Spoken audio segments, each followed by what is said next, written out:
hindi na halata na babuelo. Okay.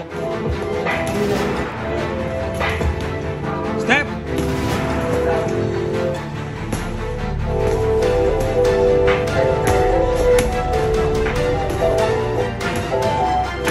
Put in here, put in. Nice. Nice.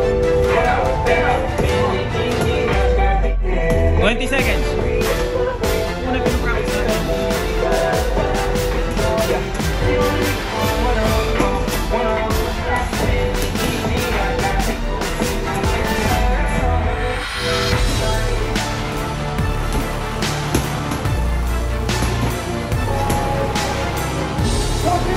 Nice.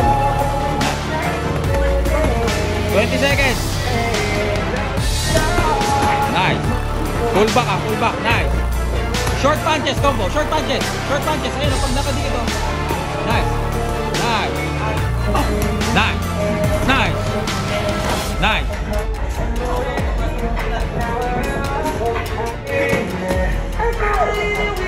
Nice. Nice. Nice. Lateral, lateral. Nice. Nice. Good job. Nice. Nice. Nice. Nice. Nice. Nice. Nice. Alright, so yan mga kaibigan, napanood nyo na sparring ni Super Sam at ni Iron Fist. Sa mga hindi po nakakilala kay Iron Fist, siya po ay dating lumaban na din sa Battle of the YouTuber. Nanalo siya doon, kasama niya yung kalaban niya yung isa sa team nila ng mga kangkong na din ngayon na si Ungas at Bagsik, mga kaibigan. And dito pong si Iron Fist ay isa ng ganap na professional boxer. This month lang nag-pro na sila kasama po ng mga boxer namin dito, yung mga Cordova Brothers. At syempre, ito, baka nagtatanong kayo bakit continuous ang training ni Super Sam at Hagang David. Malapit na po mga kaibigan. Antayin nyo, i-announce ni Boss MG dahil ang Battle of YouTubers, meron pa rin dito, meron pa rin magaganap dito sa Pilipinas, pero may magaganap na Battle of YouTubers na hindi dito sa Pilipinas. Alam nyo na, nako po, may iyak na naman si Ungas at Bagsik niyan. Although wala na akong balita dyan sa mga yan. Anong balita sa inyo, par? Balita ko, wala nang balita. Ayan tuloy. Tingnan mo, Ungas, Bagsik. Hindi kasi kayo naniwala sa amin eh. Hindi kayo nakinig kay Boss MG.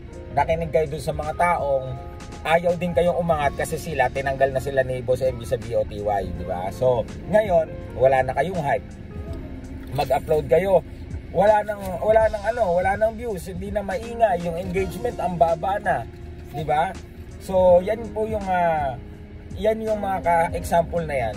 Yung talagang makikita nyo na kapag inaaway nyo yung mga big fish, imbis na dami yung connection, inaaway nyo yung big fish, mas nakikinig kayo dito sa mga kangkong, lalo na kay Boy Bisa. Si Boy Bisa, mga kaibigan, si Boy Bisa, pinaatras niya tong magkapatid dahil si Boy Bisa ay ayaw na ni Boy MG sa kanya. Gusto niyang bumalik, nagmamakaawa siya, nakikiusap siya, umiiyak siya, pero ayaw na siyang pabalikin ni Boss MG. Ngayon, ang ginawa po ni Boy Bisa, kinausap niya dalawa, bro, wag na kayo dyan bro, BOTY bro, gawin na lang ko kayo bro, tapos palabanin namin kayo Japan. Nauto sila, in short. Bakit po nauto? Hindi naman po pagka-turn pro mo, papalabanin ka ni uli agad-agad ng Japan or ng ibang bansa. Hindi po ganun yun. You need to be highly rated here in the Philippines bago ka makalaban sa ibang bansa. You need to have yung consistent victories bago ka payagan ng Games and Amusements Board para makalaban ng ibang bansa. Pero dahil hindi nakinig itong dalawang ito sa mga taga-boxing talaga, nakinig sa mga fan lang, nakinig sa mga nagmamarunong lang, nakinig sa mga beater, tingnan nyo po, tingnan nyo, kawawa naman ngayon. 'Di ba? Wala na po silang hype, kailangan nila ng pera. Nung pong inoohan nila yung laban kay Sam at David, pasalamat pa si Ungas dahil mga anak daw ang asawa niya, saktong-sakto yung 100K. Naniwala po sila sa impluwensya ng mga kangkong. Ngayon po silang dalawa kangkong na din. 'Di ba? So yan mga kaibigan, abangan nyo po kasi this past few days busy po ako. Dumating po si Sir Brendan, yung anak ni Sir Sean Gibbons. Hindi po ako nakapag-upload ng mga video. Alam ko naman araw-araw nyo ako naabangan dahil syempre sobrang araw-araw may lakad po kami. Pero ngayon, abangan nyo, sunod-sunod ako mag-upload ng mga videos. Okay? So yun muna mga idol, abangan nyo ulit mamaya.